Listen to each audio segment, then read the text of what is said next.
आप सभी के अंदर विराजमान मेरे परम पिता परमात्मा को मेरा कोटि कोटि नमन। हमारा सतगुरु सुखराम जी महाराज के ग्रंथ में आज सतगुरु पारक का अंग शुरू हो रहा है। आज के ज्ञान की चर्चा में सतगुरुदेव कहते हैं कि सतगुरु कहते किसे हैं।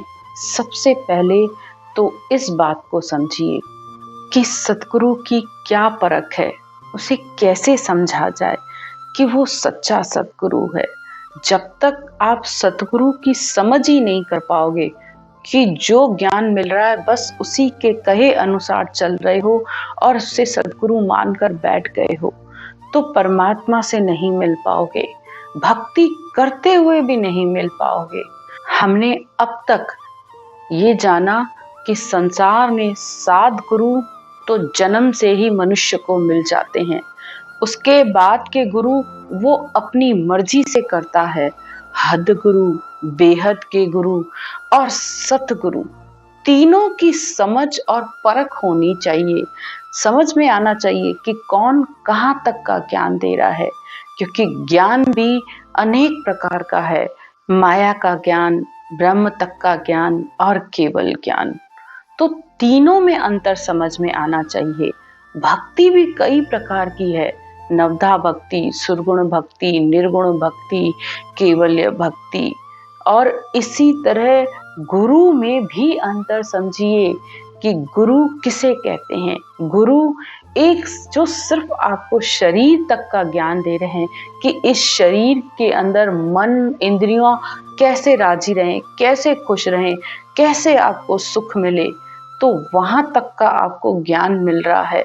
और उससे बढ़कर बेहद के गुरु जो आपको ये बता रहे हैं कि ये आत्मा कैसे ब्रह्म तक पहुंचे और कैसे चेतन हो। और तीसरे सतगुरु होते हैं जो केवल पद, आनंद पद का ज्ञान देते हैं, सत स्वरूप परमात्मा का ज्ञान देते हैं। तो सत्य में मिलने के लिए सत्य का ही ज्ञान चाहिए होता है। जब तक सत्य ज्ञान सुनोगे नहीं तो सत्य अंदर प्रकट होगा कैसे। सत्य मतलब ये शब्द धुन ने अक्षर धुन। आप इतना ज्ञान सुनते हो, लेकिन सब संत ज्ञानी शास्त्र एक ही बात कहते हैं कि सत्य आत्मा, सत्य परमात्मा और सत्य ही ज्ञान है। जब सत्य ही सत्य से मिलेगा तभी तो सत्य प्रकट होगा। यानी बिना सत्य ज्ञान के आप सत्य परमात्मा में मिल नहीं सकते हो। तो सत्य को जानने के लिए सत्य को सुनना भी पड़ता है, उसे समझना भी पड़ता है और अंतर भी उतारना पड़ता है। और सत्य को जानने के लिए ही सत्य गुरु की भी जरूरत होती है। तो सबसे पहले तो सतगुरु का मतलब सत्य केवल ज्ञान से है।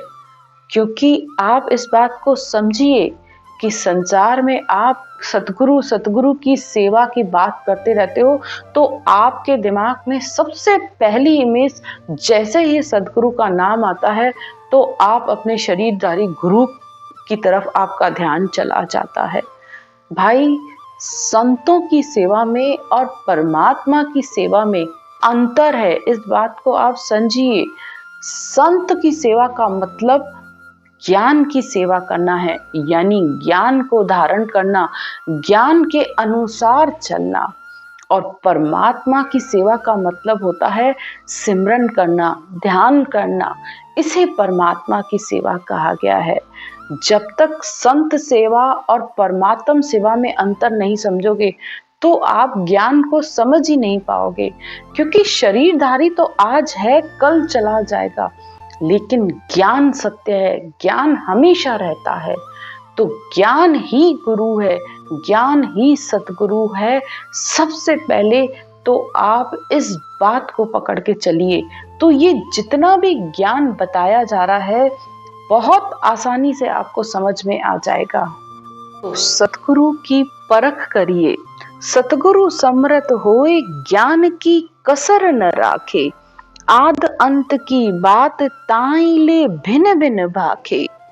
तो सतगुरु वो जिसके पास ऐसा ज्ञान हो कि वो आपको सारे संसार के ज्ञानों का निचोड़ करके बता दे कि सत्य क्या है, और हर ज्ञान का अलग अलग निर्णय करके बताए कि सुरगुण क्या है, निर्गुण ज्ञान क्या है, केवल्य क्या है, भक्ति का भी निर्णय करे, माया क्या है, ब्रह्म क्या है।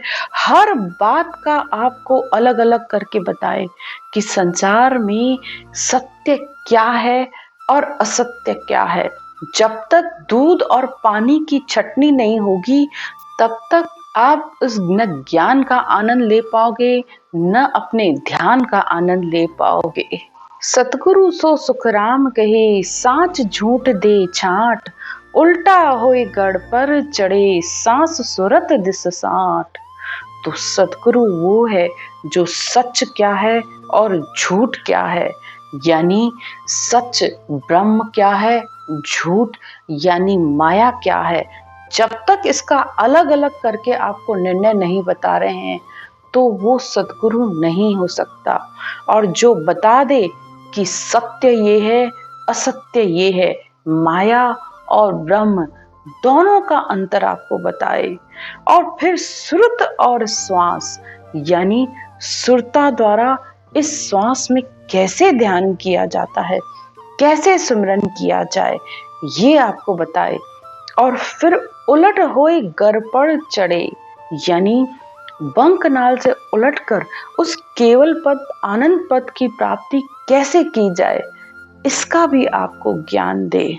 और उस ने अक्षर और इस ब्रह्म धुन को कैसे प्राप्त किया जाए, इसकी भी आपको समझ कराए, उसे सतगुरु कहते हैं। साहेब बिना माने नहीं, ना काऊ से बैर, सो सतगुरु सुखराम कहे, पहुंचा त्रिकुटी शहर। साहिब यानी सिवाय परमात्मा के दूसरी किसी भी बात को वो नहीं मानता है। कि अगर कोई ये कह रहा है कि तुम ये करो, ये करो, ये करो, तो वो सदगुरु नहीं है, वो हद का ही गुरु है। वो सिवाय परमात्मा प्राप्ति के, सिवाय इस शब्द धुन की प्राप्ति के, सिवाय सत्य केवल ज्ञान के चौथी कोई बात ही नहीं करता है। जब भी बात करेगा तो बस यही पूछेगा कि क्या इस ज्ञान की समझ तुम्हें आ रही है, क्या इस ज्ञान को तुम धारण किया है, क्या तुम्हारे पास शब्द धुन का ज्ञान है, और अगर नहीं है तो इस ज्ञान के द्वारा करो। वो इसके सिवा आपसे कोई दूसरी बात नहीं करेगा, न उसके अंदर किसी से कोई राग है, न कोई बैर है। वो उसके लिए सब आत्माएं सब समान है, जो भी मिलता है वो एक ही बात करता है, इस ज्ञान की। तो ऐसे सद्गुरु ही इस सत्य केवल ज्ञान के द्वारा उस त्रिकुटी के शहर में पहुंचते हैं। वो सच्चे सद्गुरु हैं। त्रिवेणी नावे सदा आठ पहर रह ध्यान, सो सद्गुरु सुखराम कहे, अणभय पूर्ण ज्ञान। तो जिसके पास इस सत्य केवल ज्ञान का पूरा अणभय का ज्ञान, अणभय यानी भय से रहित करने वाला ज्ञान, संसार के हर भय को, हर डर को, हर भरम को आपके अंदर से मिटा दे, वही सच्चा सतगुरु है। और ऐसा सतगुरु हर समय उसका ध्यान अखंड उस त्रिवेणी पे लगा रहता है, यानी इस 10वें द्वार पर अखंड धुन को वो हर समय सुनता रहता है। आठों पहर उसका ध्यान वहां लगा रहता है, सता समाधि उसकी लगी रहती है। आशा तृष्णा कल्पना करे कर्मा को नाश, सो सतगुरु सुखराम कहे, छाड़ो पूरब वास। तो किसी भी प्रकार की न कोई आशा, न कोई तृष्णा, न कोई कल्पना, किसी भी बात को अंदर नहीं रखता है, सब कर्मों का भी नाश कर दे। मनुष्य के तीनों कर्म, प्रारब्ध कर्म, संचित कर्म और क्रियामान कर्म, तीनों को कैसे खत्म किया जाए, इसका भी उसे बताए कि ये कैसे खत्म होंगे। प्रारब्ध कर्म, कुछ कर्म भोग के खत्म होते हैं, संचित कर्म इस ब्रह्म धुन से खत्म होते हैं। जितना जितना इसका ध्यान करोगे उतने उतने आपके संचित कर्म खत्म होते जाएंगे। और क्रियामान कर्म एक तो रटना से कटते हैं और दूसरा इस त्याग से कटते हैं कि अब मैं कोई भी आगे कोई बुरा कार्य न करूं, तो तीनों कर्मों को काटने का ये तरीका है। और वो उसे बताए कि किस तरह रटना करनी है, किस तरह सिमरन करना है, जिससे तुम्हारे ये क्रियामान कर्म खत्म हो। और आगे जो आपको अगर ज्ञान समझ में आ गया है, ज्ञान बुद्धि पर बैठ गया है, इस शब्द धुन का आपको ज्ञान हो गया है, तो आगे इस ज्ञान को और लोगों को बताइए, सबको बताइए, क्योंकि ये खुली भक्ति है। इसमें न कोई गुरु है, न कोई चेला है। इस ज्ञान को आप जितना जितना दूसरों को बताओगे, जितना इस ज्ञान की समझ है आपको, तो आपके संचित कर्म, मनुष्य के इतने भारी कर्म होते हैं जो कभी कभी न तो भोगे खत्म होते हैं, न रटना से खत्म होते हैं। तो किसी का भला कीजिए, किसी को परमात्मा प्राप्ति का रास्ता दिखाने पर आपके ये संचित कर्म खत्म हो जाएंगे। तो कोशिश करिए कि अगर आपको इस शब्द धुन का ज्ञान है तो उसको आगे से आगे लोगों में बांटिए, क्योंकि संसार में अनंत दुख है। हर किसी को कोई ना कोई दुख लगा हुआ है, तो उसे परमात्मा प्राप्ति पर लेके आइए। तो आपके ज्ञान में भी बढ़ोतरी होगी, आपकी भक्ति में भी बढ़ोतरी होगी, आपके कर्मों का भी खात्मा होगा।